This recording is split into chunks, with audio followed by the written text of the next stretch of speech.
Vous montez sur scène, vous faites une présentation, vous prenez la parole devant des amis ou vous parlez à la personne qui vous plaît en secret. Et là, vous rougissez, vous avez des plaques rouges qui apparaissent partout sur le corps, vous tremblez ou alors vous commencez à transpirer. Tout ça à cause du stress.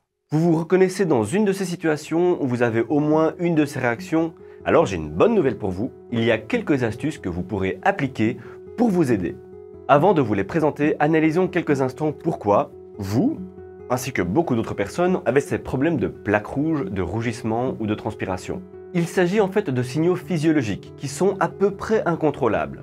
Ils sont d'origine avant tout psychosomatique. C'est-à-dire que dans une situation où votre corps n'est pas à risque physique immédiat à cause d'un élément physique extérieur, donc le physique influençant le physique, c'est votre compréhension du monde et votre perception du monde de manière psychique et vos pensées qui vont influer directement sur votre corps et donc le faire réagir. C'est le psychologique sur le physique.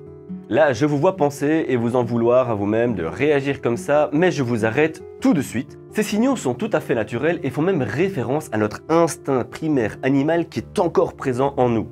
Ils sont le résultat de poussées d'adrénaline qui devaient, dans un contexte de risque physique pour notre vie, nous permettre de réagir. C'est la fameuse problématique qui sommeille en nous du flee, fight, freeze. Les trois réactions primaires possibles en situation de stress, de la fuite, du combat et du gel. Et c'est elle qui reçoit cette réponse disproportionnée aujourd'hui par notre corps. Que ce soit pour une réunion importante avec votre patron, pour une mise en avant devant vos amis, ou alors pour un rendez-vous amoureux.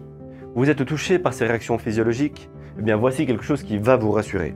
Même les hommes ou femmes politiques et d'affaires ne sont pas laissés pour compte. Là où vous pensez que leur prise de parole et leur présence scénique et prestance est naturelle, assurée et se fait sans le moindre problème, eh bien sachez que bon nombre d'entre eux prennent des cours de prise de parole et suivent du coaching corporel pour optimiser leur expression corporelle, pour se préparer tant physiquement que psychologiquement à être en scène devant des foules importantes. Sans compter leur expérience de terrain qui a forgé leur communication non verbale et verbale au fur et à mesure de l'avancement de leur carrière.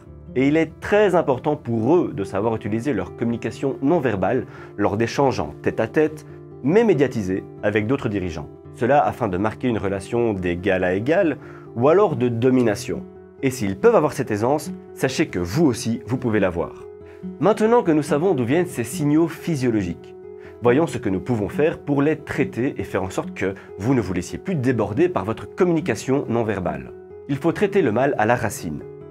Il est possible d'utiliser les techniques de gestion du stress, mais c'est avant tout sur la confiance en soi et sur l'interprétation des stimuli extérieurs qu'il faut intervenir. La première solution est celle de l'autosuggestion. Les manifestations corporelles comme la transpiration, les rougeurs ou les tremblements sont en fait des réactions disproportionnées car elles ne sont pas liées à des situations véritablement graves où votre vie est mise en danger, même si votre corps vous renvoie ce ressenti. Votre corps se contente de répondre à des signaux excessifs qu'il reçoit de la part de votre cerveau. Et le cerveau, eh bien, c'est vous. L'autosuggestion va vous permettre de relativiser et de remettre la réalité là où elle l'est véritablement. Par exemple, vous allez faire une réunion importante avec votre patron et cela vous stresse énormément. Répétez cette phrase dans ce cas. Ce n'est pas un lion. Ou ce n'est qu'un homme ou une femme comme moi. Il n'est pas plus que moi. Vous allez prendre la parole sur scène, devant une audience. Eh bien moi personnellement, je me répète quelques instants avant d'aller sur scène que je ne vais pas mourir en allant sur scène. Et que ce n'est pas une question de vie ou de mort. Ou encore plus simplement, ça va bien se passer.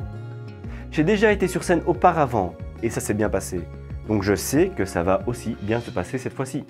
C'est une manière de se rappeler en permanence que vous n'êtes pas présentement dans un risque important pour votre vie, que vous n'allez pas vous faire dévorer dans l'instant et qu'il y a des problèmes beaucoup plus graves dans le monde que votre augmentation, que votre rencard ou alors que votre présentation. Trouvez votre propre phrase qui convient à votre situation et répétez-la dans votre tête comme une prière ou faites-en la devise principale qui fonde les actes de votre être. Vous vous sentirez naturellement apaisé. C'est par ailleurs une technique que vous pouvez appliquer tous les matins devant votre glace pour vous booster, que ce soit dans le professionnel ou dans le privé. C'est la puissance de l'autosuggestion. La deuxième solution est de faire de la cohérence cardiaque, c'est-à-dire des exercices de respiration. La cohérence cardiaque permet de réguler le système nerveux autonome qui constitue notre pilote automatique, permettant ainsi d'influer sur l'intensité des effets du stress sur notre organisme, d'augmenter notre système de défense immunitaire, de prendre de meilleures décisions et de développer notre intuition. Il vous suffira d'inspirer par le nez jusqu'à ce que vous sentiez que vos poumons sont remplis à bloc, puis d'expirer lentement et calmement par la bouche, comme pour vider votre corps. En fonction du nombre de secondes que vous inspirez et que vous expirez, vous aurez un effet sur le corps qui sera plutôt équilibrant, excitant ou apaisant. Des applications existent pour vous aider et je vous en propose une simple, efficace et gratuite dans la description de la vidéo. Sachez qu'il existe aussi des vidéos pour faire de la cohérence cardiaque sur YouTube. Voici quelques astuces supplémentaires qui pourront vous aider à masquer ces signaux physiologiques, mais qui ne régleront pas le problème.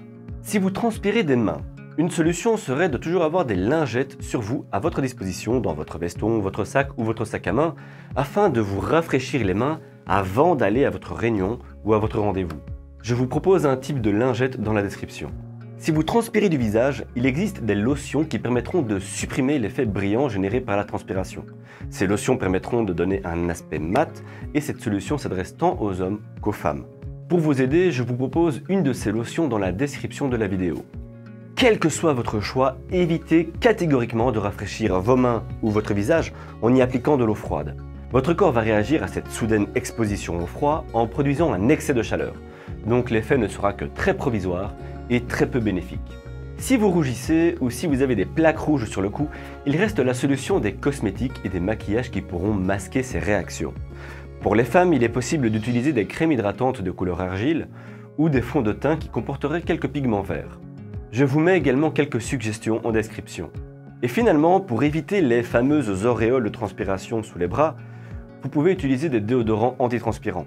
Ceux-ci utilisent des sels d'aluminium qui permettent de bloquer la transpiration. Lorsque l'aluminium entre en contact avec la sueur, il se transforme en un gel qui forme un bouchon sur vos glandes sudoripares qui, elles, génèrent la transpiration. Ce bouchon réduira la quantité de sueur libérée à la surface de votre peau. Même si vous en trouverez dans vos commerces locaux, je vous mets l'un ou l'autre déodorant en description pour vous aider. Voilà pour ces quelques astuces et solutions pour vous éviter au maximum de revivre ces réactions corporelles dérangeantes. J'espère qu'elles pourront vous aider ou qu'elles vous permettront d'initier un premier pas vers le changement en vous-même, que ce soit via l'autosuggestion, la cohérence cardiaque ou avec un travail de fond sur votre confiance en vous-même. Par ailleurs, d'autres conseils à ce sujet pourront être disponibles sur la chaîne, donc abonnez-vous. Et si vous souhaitez travailler votre aisance scénique pour vous aider à vous sentir mieux dans votre corps au moment de prendre la parole, et donc réduire la possible apparition de ces symptômes, n'hésitez pas à prendre contact avec moi pour en discuter. Bonne continuation, à bientôt et gardez bien en tête, ce n'est pas un lion, vous allez le faire.